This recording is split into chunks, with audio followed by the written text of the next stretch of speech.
Ginger Rogers could move like no other. Her epic dancing partnership with Fred Astaire lit up the screen, enchanting audiences everywhere and skyrocketing her fame and fortune. Still, behind closed doors, Ginger's life was filled with staggering twists and turns. She learned about Howard Hughes' infidelity right before he was involved in a horrific head-on collision. But that's not all. When she learned that he'd survived the ordeal, she went straight to the hospital with a vicious vendetta, and it completely destroyed him. More on that later.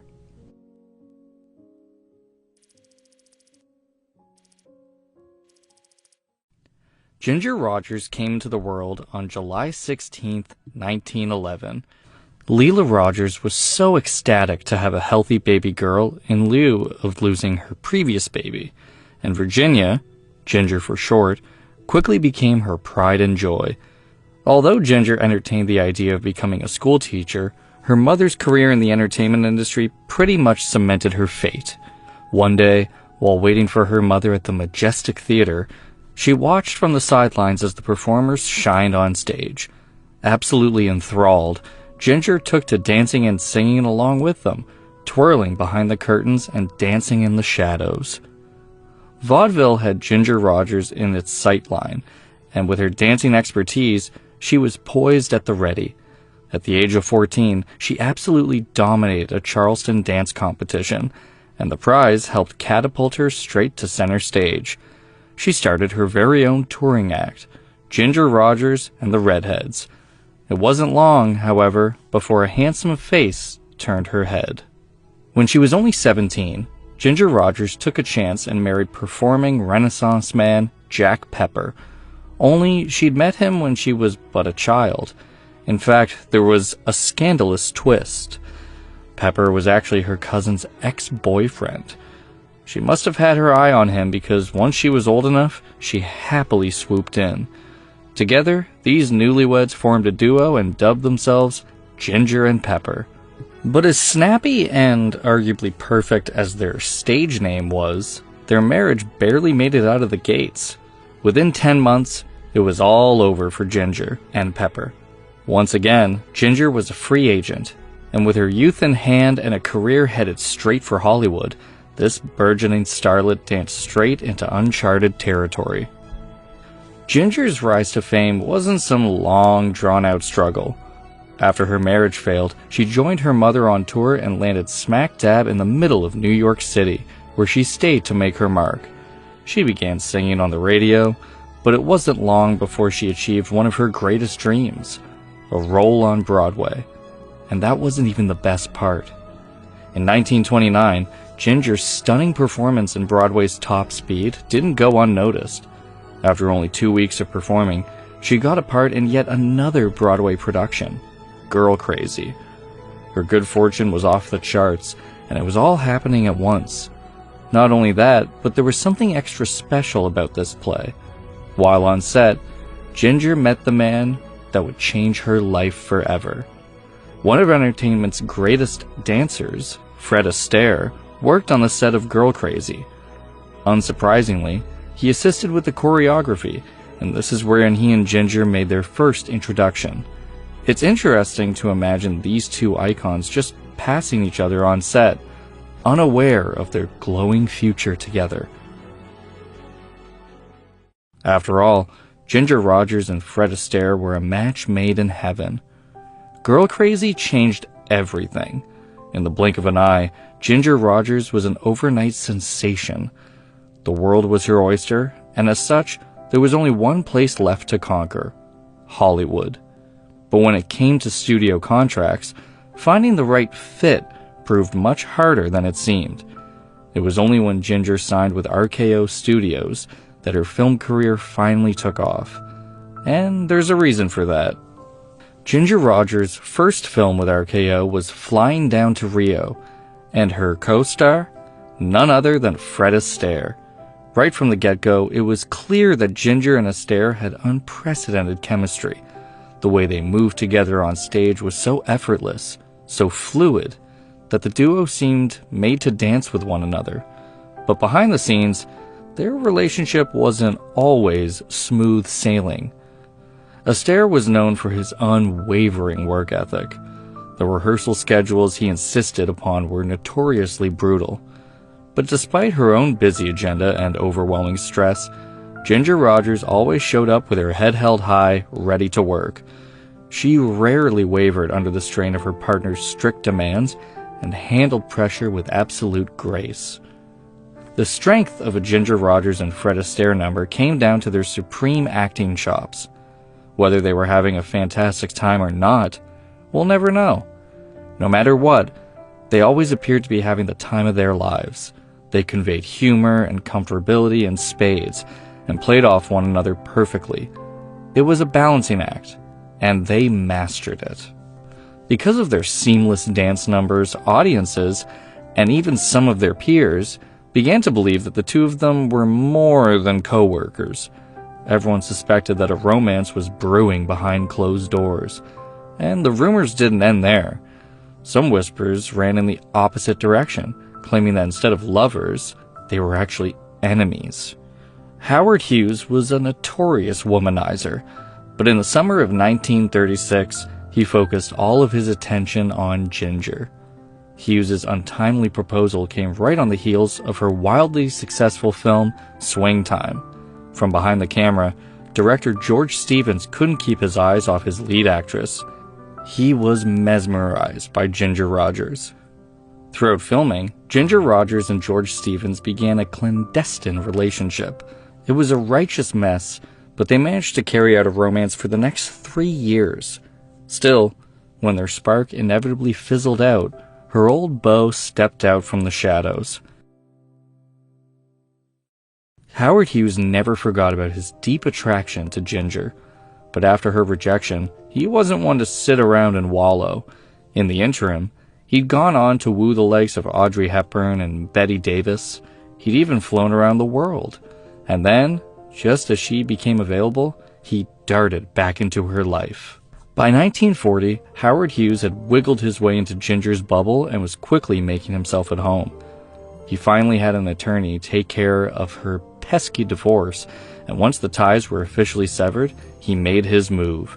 He proposed for a second time, presenting the actress with an extravagant engagement ring, a 5-carat emerald monstrosity that promised her the world. Although Ginger accepted Hughes's ring, she by no means made herself an easy catch. Believing in the sanctity of marriage, she continued to live with her mother until they officially tied the knot. Whenever Hughes wanted to take her out on a date, he had to consult her mother first. Ginger's pious nature hampered more than just her love life. It also impacted her career. Throughout the 1930s, she'd been RKO's top star, and she and Astaire were the money-making dream team. But outside of her work with Astaire, Ginger was very picky about the roles she wanted to take on. She didn't want to portray anything untoward on screen, and this made her increasingly difficult to work with.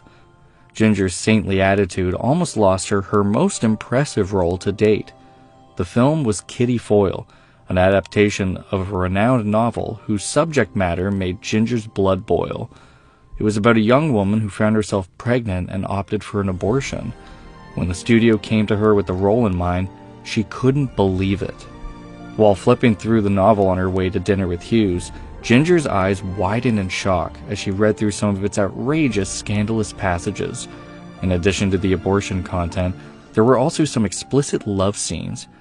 How could RKO picture her for such an unseemly role as this? She called the novel highly suggestive and too lurid.